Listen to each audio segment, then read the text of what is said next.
de er gode venner med dem. Oss skal I krangle med som det var det, fordi vi må bli, men de der folk, de er kjempeviktige og så gode venner med dem, så kan alt lade sig gøre her. Ja, hvor skal vi starte?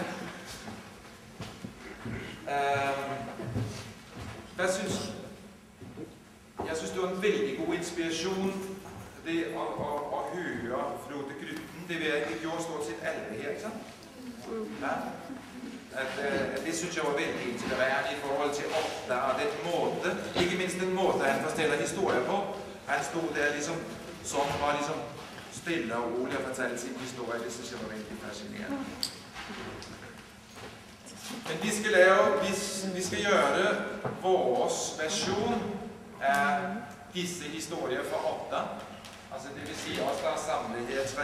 gymnasieklasse, hvad det nu heter, for Hussteineren, og så også her. Vi skal lave vores version af Bilkøbesong, ikke sant? Og der har vi valgt ut, der er en novelle, som er skiftet ut fra sidste gang vi var sammen, og det er den, der hedder Politidrømmer, eller Drømmer, eller hvad det hedder. Drømmer er skiftet ut med den, der hedder Newcastle upon Tyne. Og det var sådan forskellige helhedsmæssige hensyn, vi har taget, og for at få ting til at hænge sammen. Det, som Tone og jeg har gjort siden sidst, siden uke 17, hvor vi var alle sammen samlet på det her skole, det er, at vi har fået indspil fra dere. Nogle kom I vældig god tid, nogle er kanskje ikke kommet, og lidt forskelligt. Men der er I hvert fald kommet indspil, og Tone og jeg har gjort lidt på hver vores måde, forberedt nogle oplæg. Nogle steder minder det om et manus, andre steder er det et oplæg, nogle steder er det opgave, nogle steder er det idéer, nogle steder er det vældig klare føringer. Så dere skal ikke forvente dere et manus, hvor der ligesom står tekst. Det er ikke sådan, vi gjør teater. Vi tager udgangspunkt nogle gange i tekst, nogle gange i andre ting, bevægelser, koreografi og så videre. Så det vil... Hvad kan man sige? Det vil jeg se, når vi kommer ud i klubber og sådan. Hvad så? Vi kan jo si veldig kort den praktiske gjennomføringen av både denne uka her og helheten av prosjektet, fordi vi har veldig kort tid.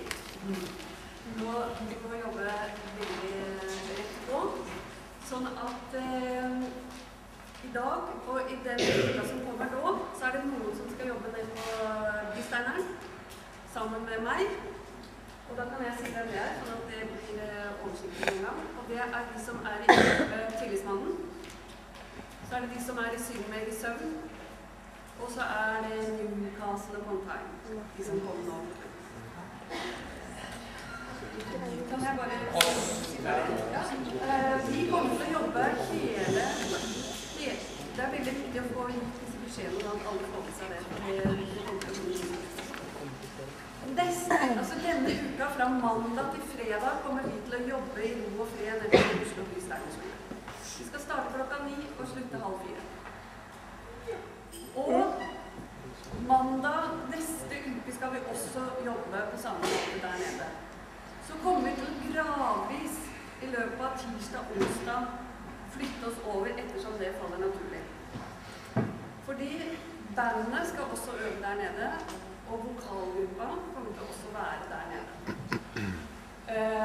Så kommer det til å være noe scenografi og noe kostymeverksted, men det kommer til å være litt her og litt der.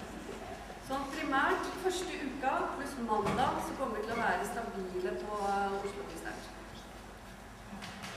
Det er ikke poenget som jeg har forstått det at vi skal være samlet. Jo, men vi kommer til å til det. I løpet av uke 2 kommer alle til å komme opp hit I løpet av den uka.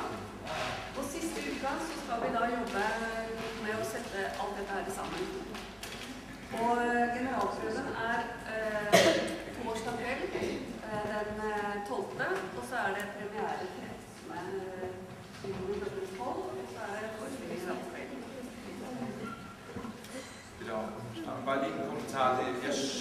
skjønnede spørsmål, men det er sådan en afvejning af, hvor mange vi er.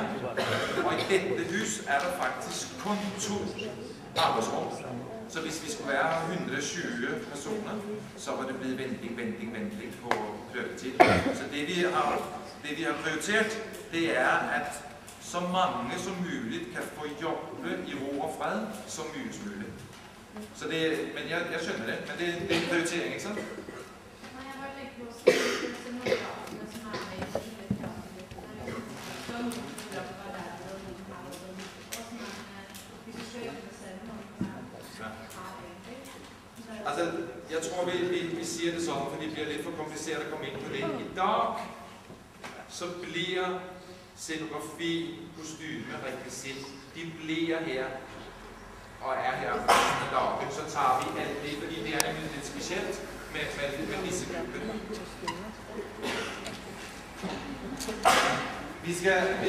Jeg tror, vi gør det, at vi afslutter med at tage den der gennemgang en gang til, før vi slutter her med, hvem der er hvor. Så kommer vi tilbage til det. Fordi det er, i dag er det nemlig specielt, og så bliver det lidt anderledes i morgen og sådan. Så det gør vi sådan.